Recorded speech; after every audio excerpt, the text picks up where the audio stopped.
Nope! This time we're starting things off with a new intro. Why don't you tell me someone is loving you? 'Cause you're my girl. Some say it's no longer true. You're seeing some slick continental dude. So BrightBurn. This is a very interesting movie, and it is basically what would happen if Superman was evil and still a child. That is actually entirely what the movie is, and there's very little else you can say about it. It's not really an introduction, that is the movie. Because of copyright reasons, this does not start in Smallville with the Clarks. With the Kents. Wow. Didn't take long for me to screw that up. Okay. It's actually in BrightBurn County, Kansas, and it has the Breyer family. And instead of Clark Kent, we have Brandon Breyer.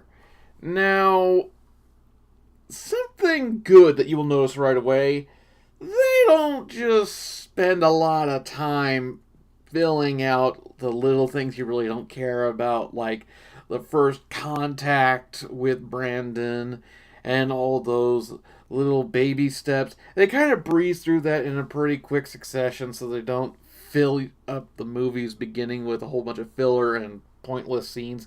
It actually gets right to the point fairly quickly. One of the other things that you may notice very quickly is also that the music is very generic.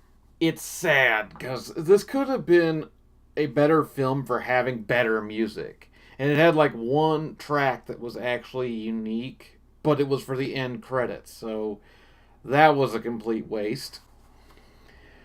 But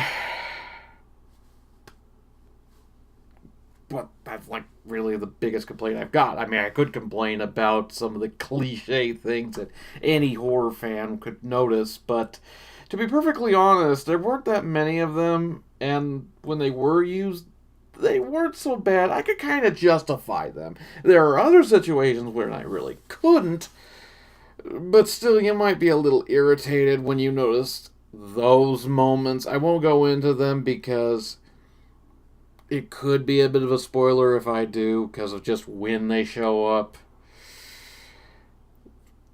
Though, to be fair, even with that problem, these are not poorly written characters. They are well written. They are well rounded. They are well acted.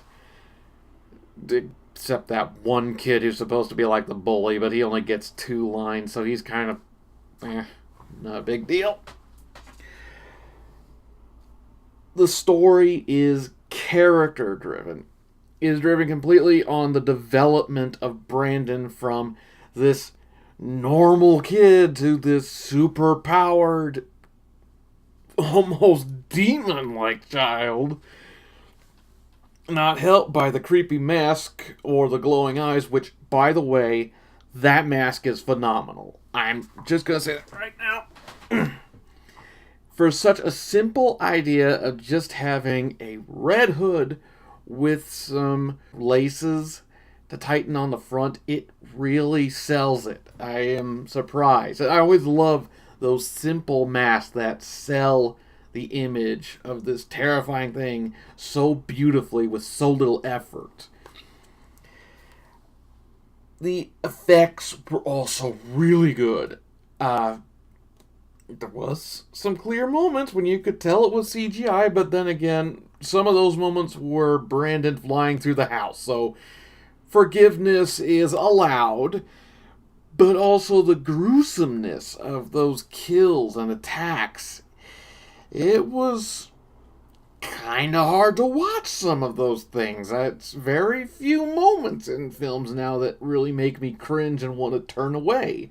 So I'll give you a lot of credit that this is certainly worthy of a rated R rating.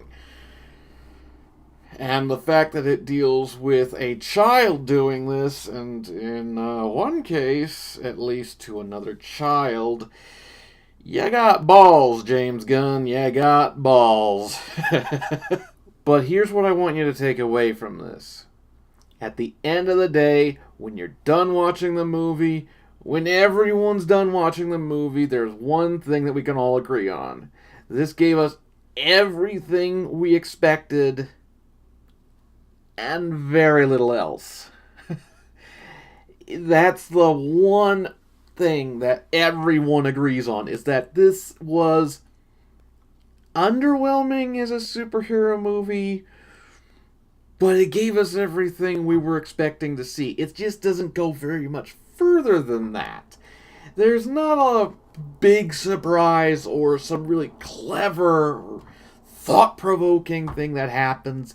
It's really played straightforward. Not a huge number of frills, not a big satire or reimagining of how the process of Superman coming to be could have been done. And not like Clark Kent trying to do good only to end up doing nothing but terrible things. It's not played off like that.